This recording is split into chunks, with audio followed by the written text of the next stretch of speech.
you get to find out exactly how old I am. I've been trying to guess, but I am Hazel Mahone. I am 80 years old. Today's date is September 30th, 2015. I'm in Sacramento, California, and I am with a very good friend and colleague, Alan Rowe. my name is Alan Rowe. I am 64. Today's date is September 30th, 2015. I'm in Sacramento, California, and I am too here with a dear friend and colleague, Hazel Mahone.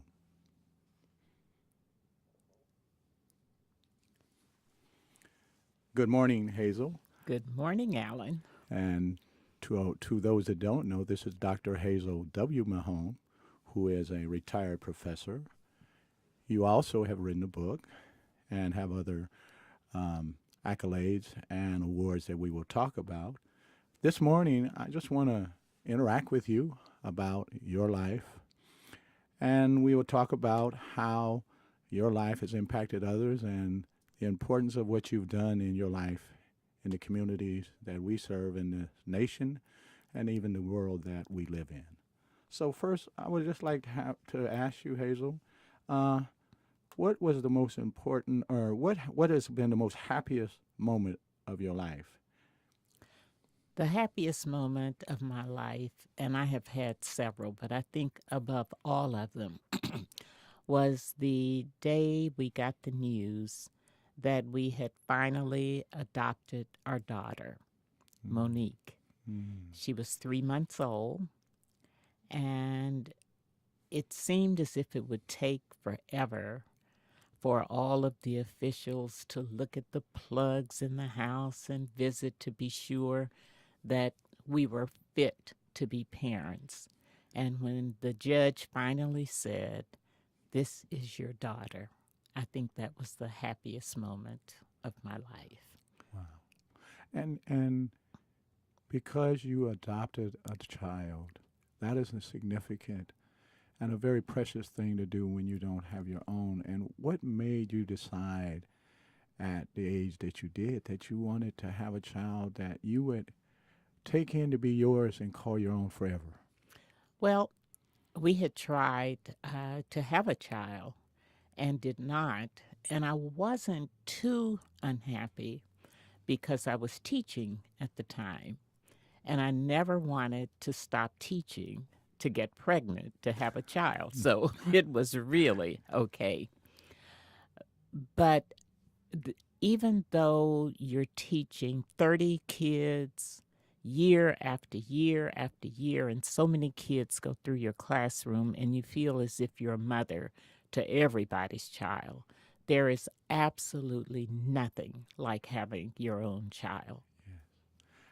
And as you look back at the development of that relationship with that child that you didn't birth, but that you gave life through to for the rest of her life, and she's still your daughter.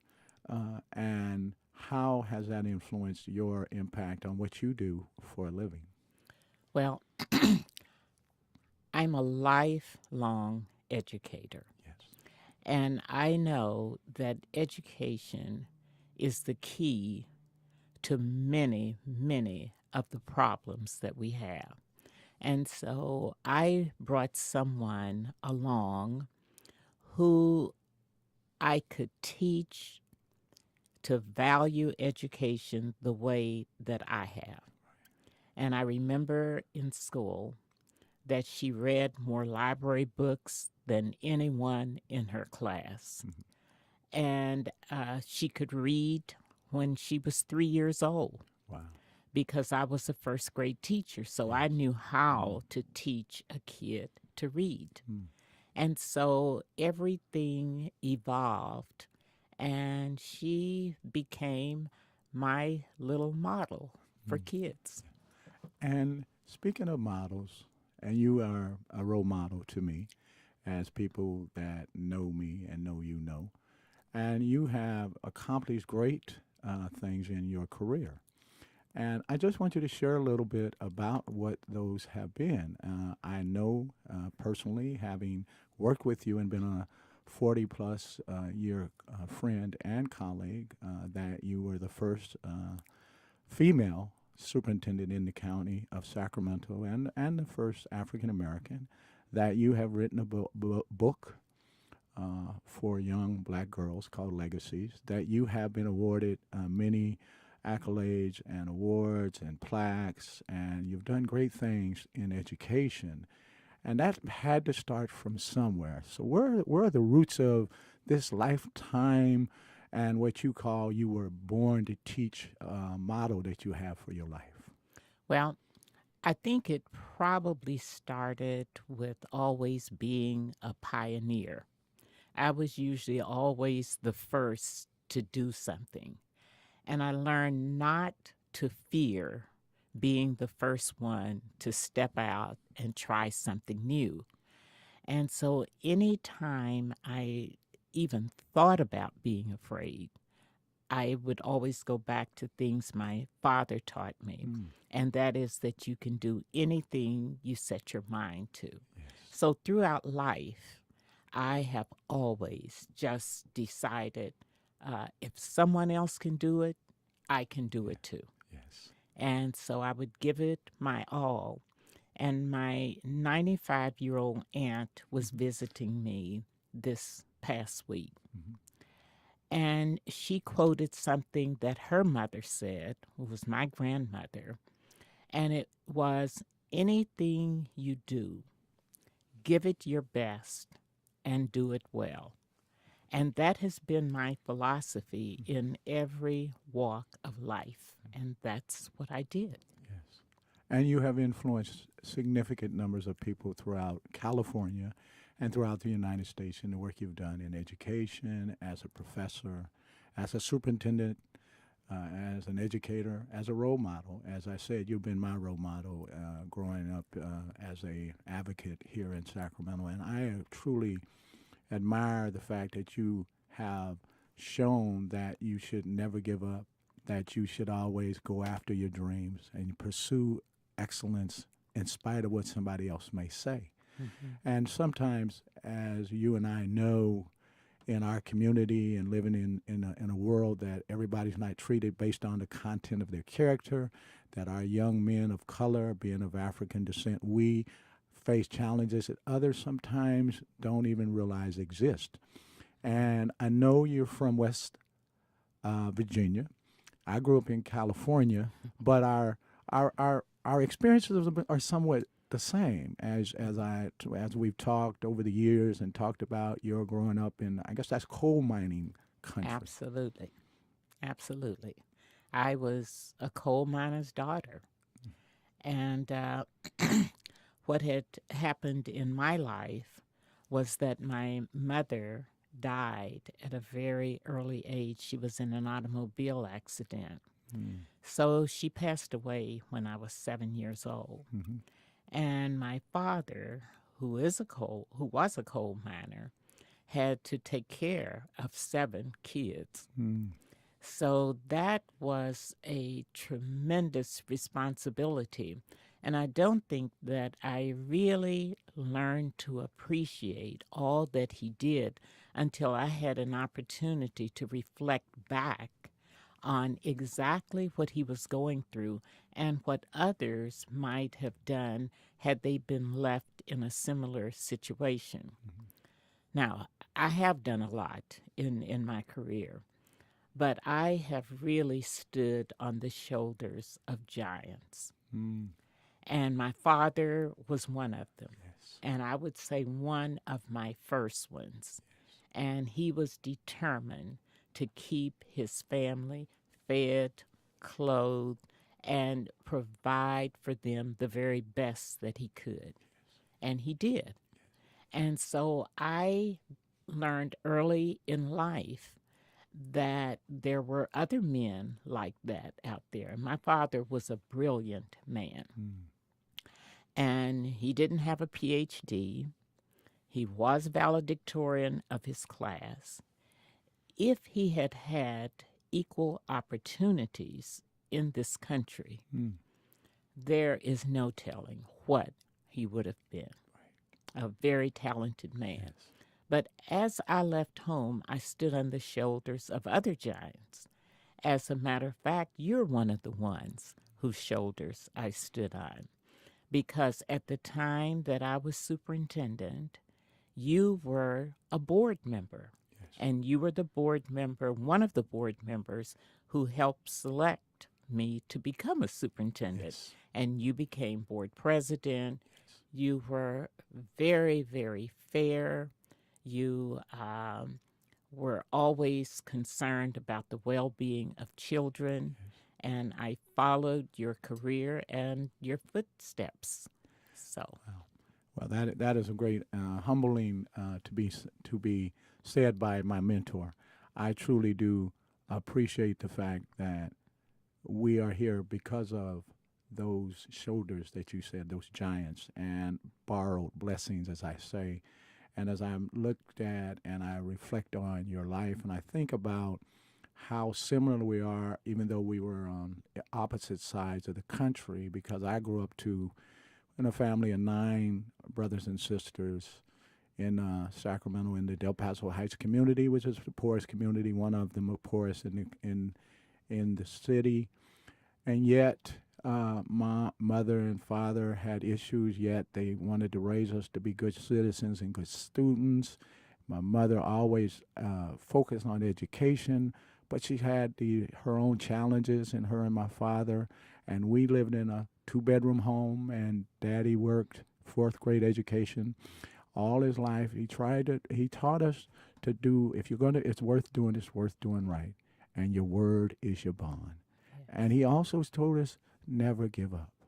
He always taught us never, ever give up. are you sure that wasn't my father? Yeah, well, Also, I think we because have those are the same kinds of things he said. yeah, Exactly. exactly. And even though, I saw him struggle with alcohol, I saw him struggle with trying to provide for our family, he still wanted us to do better than him, as we all want our children to do.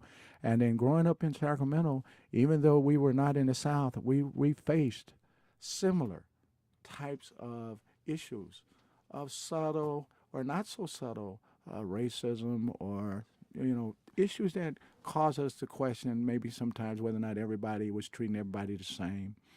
And I remember as a little boy being in a big family, being teased because I was the smallest and I looked like I might be half white, and they teased me. And then people talk about bullying growing up. And sometimes people have to realize that, yes, those are the challenges you face. But you can overcome anything if you believe and put your mind to doing what you've already been programmed by your family, by your mentors, by your grandparents. And I remember I escaped to the classroom to read. When they were out and playing, I'd be reading. And my world was the whole world. Theirs was the playground. But I remember learning to read and being the best reader and learning to understand the language of the world. And I remember when I was 15, knowing that my Nana, I call her my grandmother, my Nana, she said, there's going to be great things in your life. Continue to do the things that you've been doing. And I always remember she would say, well, every A you get, you come home with, you're going to get $1. And I got straight A's, so I always got $1. I got $5, $6 every semester. But one of the most important things that we have to remember is, even in tragedies, and we go through those, and one of the most tragic things was when my Nana passed away. And I decided that the world wasn't going to be the same anymore. And I decided to be rebellious, and I suffered the consequences of that. Yes. And so, with that rock of Gibraltar in your life leaving, how did that really make you feel? It was one of the most alone feelings that I had ever experienced. From the time I could remember, from 5 to 15, I always knew Nana was going to be there. When Mom and Daddy were having struggles next door with our 9 kids, and they were arguing back and forth, and they were going through drama, there was always that rock. Mhm. But when I ran home from school, last day of school with my straight A's, knowing I was going to get, let's see, about $12, and the ambulance drove away with my nana, she never came back. And so that broke my heart. It also broke my spirit for a time because of that, I felt like I was alone, the loneliest I'd ever been. Even though Mama was there, but Mama was struggling with those other eight plus me, and we went through the funeral. They had a funeral on my birthday. They didn't think about it. They just said, "Hey, we're gonna have a funeral on this day." Didn't think about, oh, that's Alan's birthday. But after that, I became rebellious. I became questioning of authority, and for about 3 years, I was I was wandering like the Israelites. I was in the wilderness Mhm. until I realized that there was something better in life that I needed to do with my life. I had too much potential, and I remember what Nana had said. And when I graduated, and I realized that Nana said that you're going to be great, and my mother had always told me that I had greatness in me, that I just was not showing it. And so I began to realize I needed to change and change my life. Mhm. And once I graduated, I met the love of my life, who's been my heart and soul for 47 years. I call her MBA, and that's Donna Rowe. Um, she helped me realize that there was going to be greatness as well. And with her and establishing a relationship with someone bigger than you and me, because we are great in the eyes of our community and to others, but God has control of everything. And He had a Absolutely. call on my life as well as that of the community. And as you said, being a mentor or being inspired by folks like you. And so today we are able to touch so many, but it's because of those that came before us, our fathers, our grandparents, our aunts, and I met that 95-year-old dynamo that you talked about earlier. And truly, it is an inspiration to know that as a community, that we as African American people do not have to believe what other people say, that we're not as good as, that we can't go as far as, we can't achieve as much as, because we can and we will, because Mhm. we were made to be great. We were made from greatness. We're destined for greatness, and that's what I love to tell young people every day. And who would have thought? Because as you talk about the struggles that you encountered through your family, that one day there would be a school named after you. How proud your grandmother would be. You know, my grandmother and my mother, who also, in your tenure as superintendent of the Grant Joint Union High School District, dedicated a plaque and a tree in her honor because of her commitment to education in her later years. Because for the first, I don't know however many, she had to worry about those kids running around, and we weren't the best role models, at least the boys.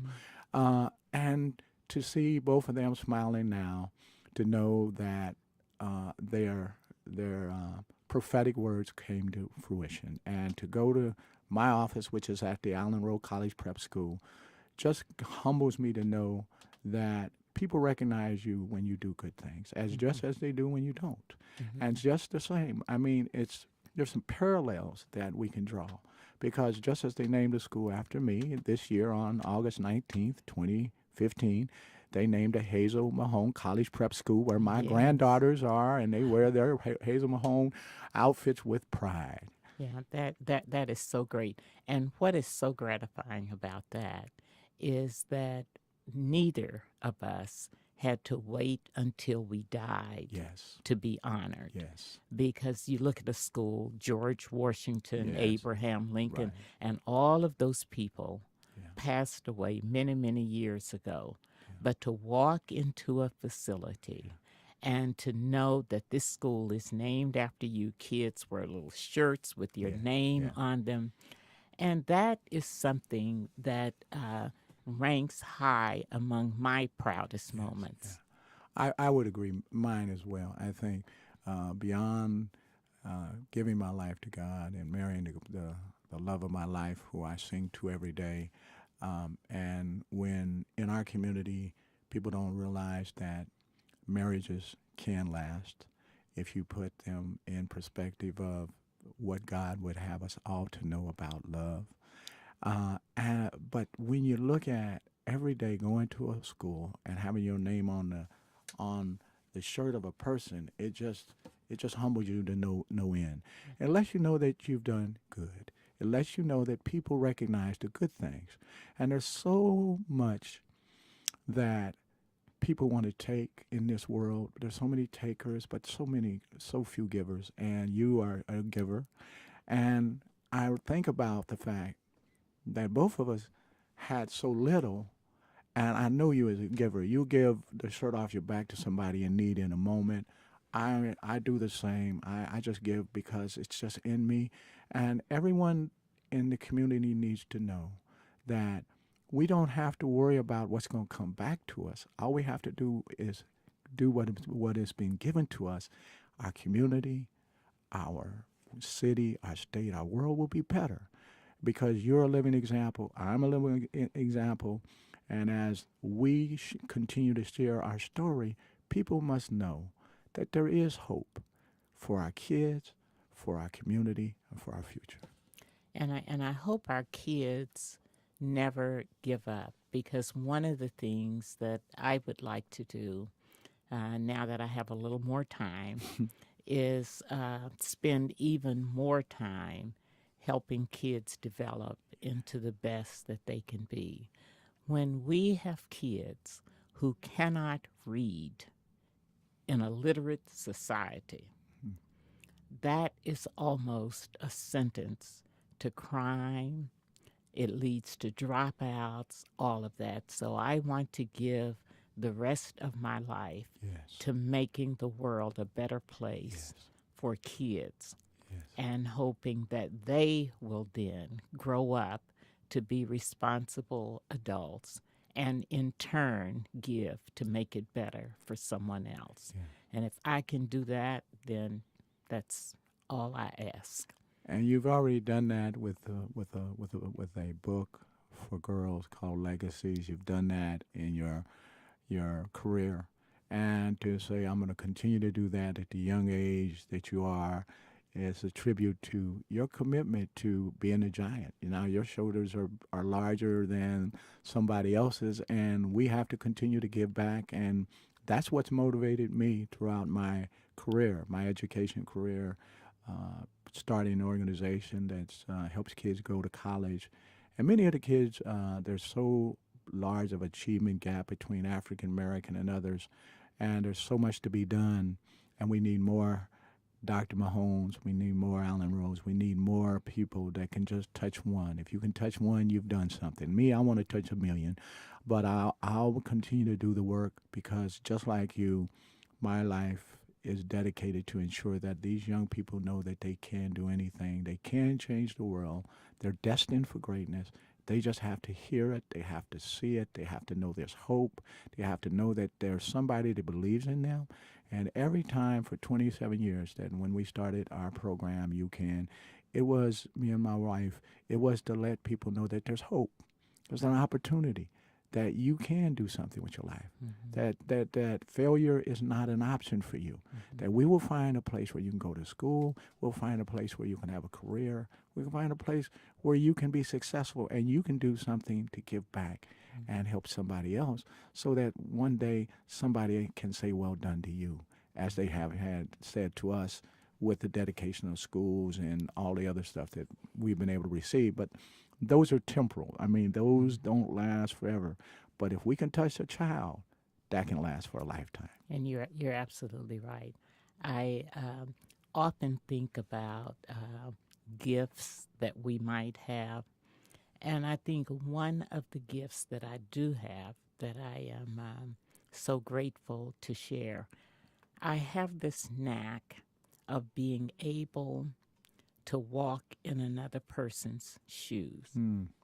And I just feel and know how important it is to a child who has nothing, and for that child to be helped by someone.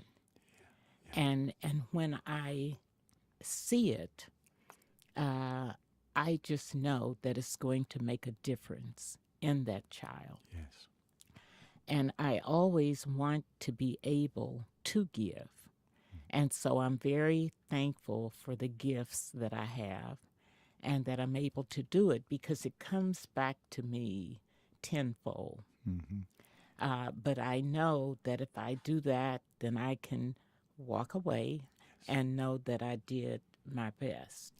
Not everyone is able to look at another person and just sense what that person needs, and especially with children. Mm-hmm. And children need that so desperately. And if they don't get it at home, they need to have it Mm-hmm. from another Yes. source. Yeah. Because if they don't have it, many of them don't thrive and become the human beings that they could become. And then after a while, we don't recognize them Right. because they turn into something else. But I think a lot of it is because we don't stop and think, what does this child need? Need. And it's almost one child at a One time. time at a time. And when I taught, I think I picked that up Mm-hmm. because I could look at what a kid needed and I could provide that.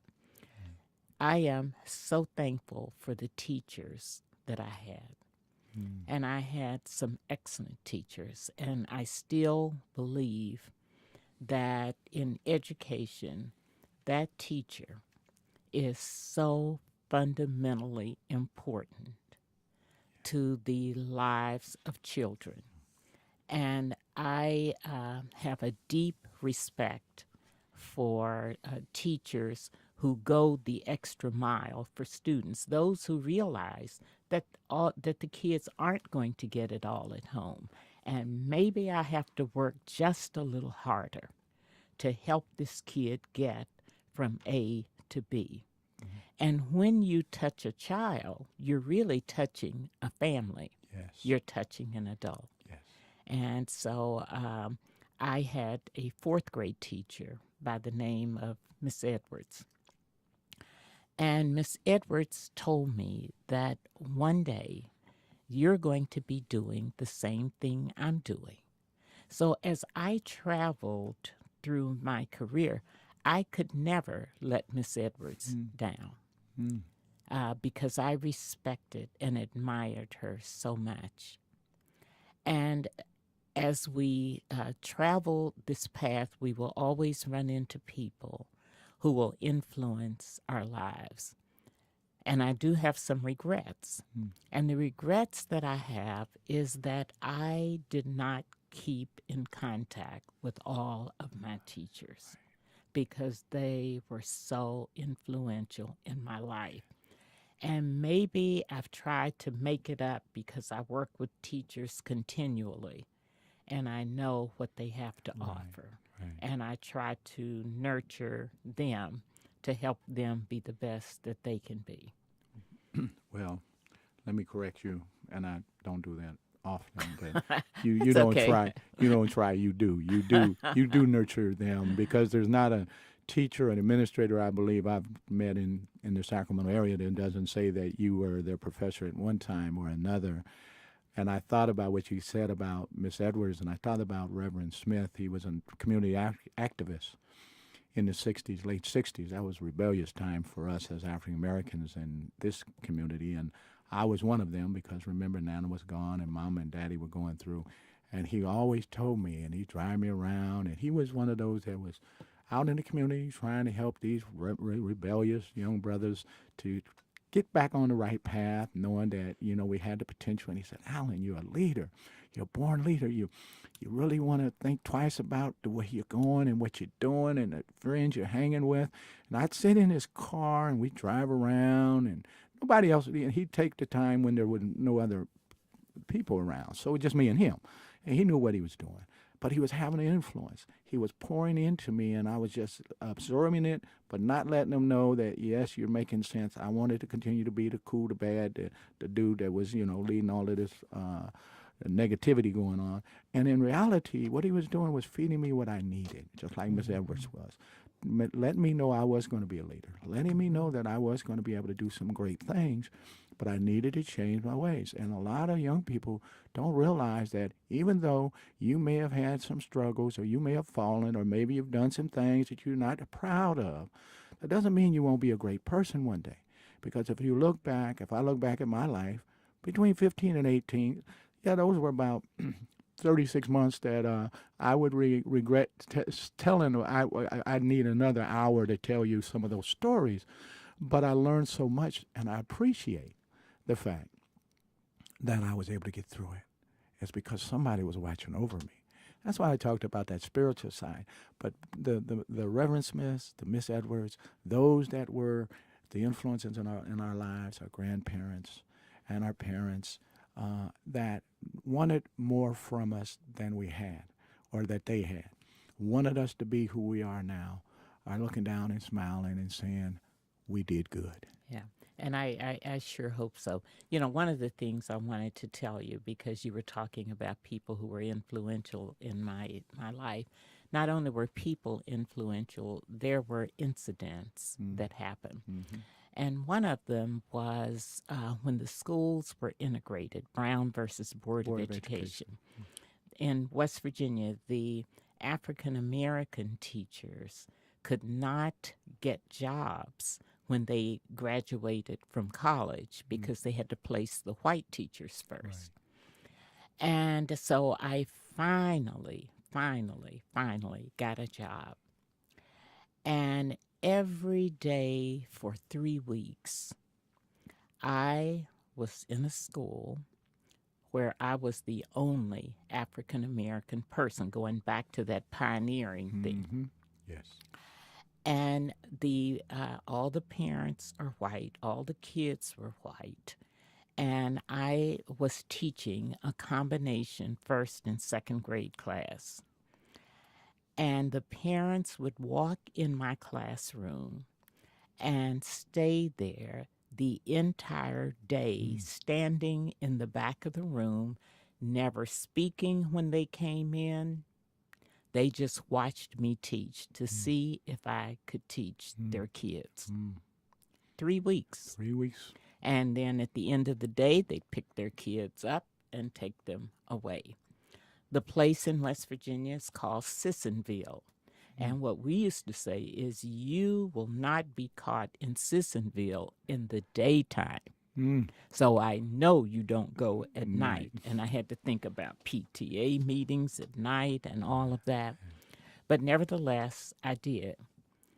I mentioned that because that was a turning point in my life. Yes. And I knew that if I could withstand those stares, those mean looking faces, and manage to teach their kids and give them my best, Yes. that I could do anything. Yes. And so sometimes I think we have to look at those Yes. experiences. By the time I left Sissonville, I had so many gifts from those parents, Parents. I could hardly get them Mm. all in In my my car. car. Wow. That was a turning point in Yeah. my life. And I think it just shows the never give up, doing your best, and they accepted you as a teacher just like any other, based on what your performance was. I remember when I was 18, and a turning point for me was my senior year, and they didn't want us to have a recognition for Martin Luther King. And I remember the principal and the administration saying, "You're not going to do it. We're not going to do it." We had just established a BSU, Black Student Union, in the school. That was going to be our first event. And I remember what Nana said: "If you believe it, you do it, and never give up." And I said, "We're going to have an event, but we're going to have it in spite of." And so they decided that they were going to keep us from having an assembly, and we decided to have the first Martin Luther King March in Sacramento, unofficial, because we walked out in mass. And at the park, as we did our program, I realized that I was destined for something greater than just being a hood rat or someone that followed. I was a leader, although for 3 years I was following after some folk that weren't going anywhere. And I realized then that there was going to be some things that I needed to fight for that maybe other people weren't going to think I could do or we could do as a community. But as people that come from greatness, that from those broad shoulders, we're here because of our blessings. We have to know that we can overcome anything, and through slavery and through oppression and through segregation and through this, the demonstration we had to go through and the lynchings, we as a people have come to realize that there's nothing impossible for us. And our young people need to hear that and know that. And that's why I've dedicated, like you, my life to touching the lives of young people, because they're going to help us change the world. Hmm. And we think about people who have been very influential in our lives. And I mentioned my father, and he always told us, he said, when they put dirt on my face, you will say, there goes my greatest friend. And he was prophetic, but he was so right. Wow. And I have had others. I had a very good friend by the name of Chris Glenn who Yes. passed away with cancer. Yes. Chris taught me so much, but she also taught me how to die. Mm. And I watched her after the doctor gave her her prognosis, went with her. And she called everyone who she thought she had angered in any way and made peace Yes. with those people. Wow. And then she lived the rest of her life. She would not go through chemotherapy or any of that. She lived her life the way she wanted to live it. Yes. And then Jim, the love of my life, Yes. taught me how to retire. Yes. And you cannot retire in debt. Mm.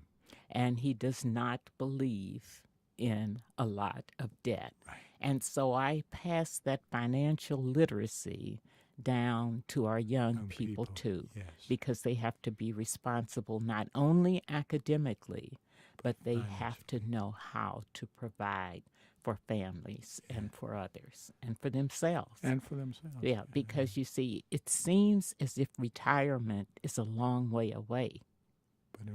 But In reality, it is not. So they must prepare today for what will happen tomorrow. Yes. And I just wanted to mention that from those three people who meant so much to me. Yeah. And I too have to, and we all have a time and a place where we have to leave here. But what is going to be on our tombstone? You know, what's between the dash? You know, there's a date we're born, a day we die. What is between the dash? And what are we going to do with the time we have? We have to spend it doing the things that will allow us to be able, somebody to say, well done. Mm-hmm. You've been good over a few things. We're going to make you rulers over many. I'm grateful for, one of the things that happened is 40 years ago, God brought us together and intertwined our lives for the rest of our lives for a reason, so that together we could do some great things. You've done an incredible amount of success and done great things. And together, we still have a lot of work to do. Our community needs us. This world needs us. And we need to continue to teach. As you always say, you were born to teach. And for me, it's being able to ensure that I continue to inspire as you do, and we can inspire others as we've been inspired, because our legacy will live on. And when we're gone, we pass that baton and that torch to others so that they can do as well as, hopefully, or better, as I like to say, than what we've already done. Well, and I'd like to add just a little to that, because we always wonder, what is it that draws me to that person? And when I think of you, I think of a good man, a very good man. And I have enjoyed being with you every step of the way, our careers, Yes. our families. And I too, me and my MBA would have no other way to say it, but you have been the best friend we could ever have.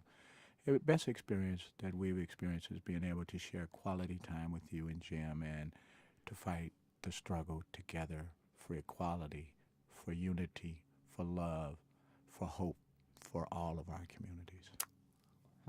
I appreciate you. I appreciate you very much. You're awesome. Thank you. Thank you so much.